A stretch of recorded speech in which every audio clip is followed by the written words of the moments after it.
After being runners-up for the last 3 years, this season England lead Ireland and Wales into the final round of the RBS Six Nations. Those in white have home advantage, they have a better points difference, and they play their cards last. The trophy is there for the taking. Welcome to O2 Inside Line. So we're going to have a look at the three England tries with the help of James and Jack. How much of a focus was England coming out and getting an early score, given what has happened in the previous games, Jack? Yeah, I think it was a big thing for us over the last couple of weeks. Obviously, we were a bit slow to start in the games before, but it was a good catch from Hask at the start, and then the driving more up through the middle of the field. But no, that was where we wanted to be. We've got to reference the fact you're both wearing blue bonnets, which means we can see you close up in this. Do you want to hit play? The biggest thing this week was making sure that when a ball carrier went to ground, there was no separation. Little carry from me there. All good meters in the bank. When you're playing with Billy Vanapola, you have to take the meters when you can get them. Obviously, fantastic finish from JJ. You know, he's one of these guys, and this is for any young kids out there, you don't have to be big to play rugby. Let's have a look at the George Ford try, which I imagine was needed. The most important thing is that when you've got boneheads like me running around, you need to kind of marshal us to set up the shape to play, and we've got certain things that allow us to do that. And I think that that was a perfect execute, moving a great pass from Robbo. You know, we had runners outside George, which fixed the defenders. How sweet a moment for you to score your first try at Twickenham. Yeah, it was pretty special. I'm not going to lie.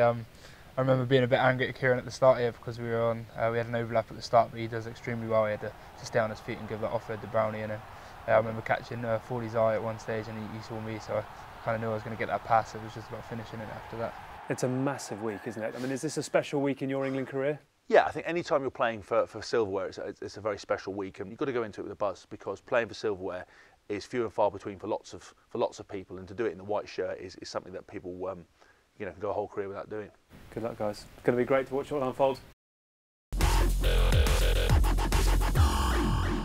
So just the one change for Stuart Lancaster's starting 15, and that is Jeff Parling, who comes up off the bench against Scotland to the run-on side this week. Now, Parling is a man with big game experience, having won the Premiership with Leicester, having been part of a Lions victorious series out in Australia 2 summers ago, and that kind of big game temperament could well be crucial on what is bound to be a tight, tense afternoon. Talking of experience, well, Nick Easter rejoins the bench after big performances against Wales, Ireland and Italy. Another man with big experience as well, having featured in 2 World Cups, and he will win his 51st cap if he does appear off the replacements bench. But it's congratulations to Dan Cole this weekend, who reaches a half-century for England. What a performance it's been from him throughout the course of this tournament, having not played a lot of rugby this season due to injury. Interestingly, 11 of the starting 15 will have begun all 5 games in this year's RBS Six Nations. Cohesion and understanding that Stuart Lancaster will hope fires England to the trophy come full-time at Twickenham on Saturday evening. Let's hear from the England head coach on the final chapter of this year's tournament, England against France. It's the experience that Jeff brings. I mean, he didn't go on the British Lions tour by accident. You know, he was a high-quality player for us, and he's played for us in many big games, and his leadership, his line-out, and his presence, really. And there are so many different permutations. You could be in a situation where you've got to win by 5, win by 25, just win.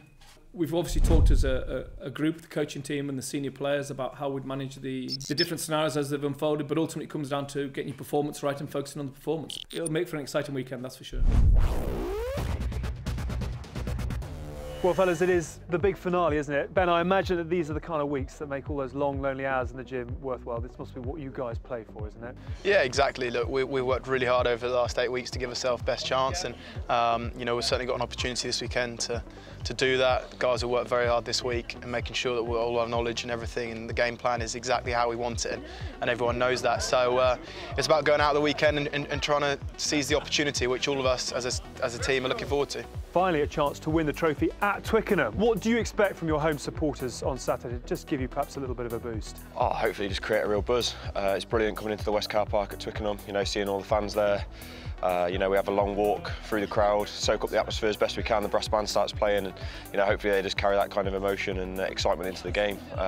Hopefully we can give them something to cheer about on the pitch as well. A real confidence that you can get the job done? Like Lenny says, we're prepared well.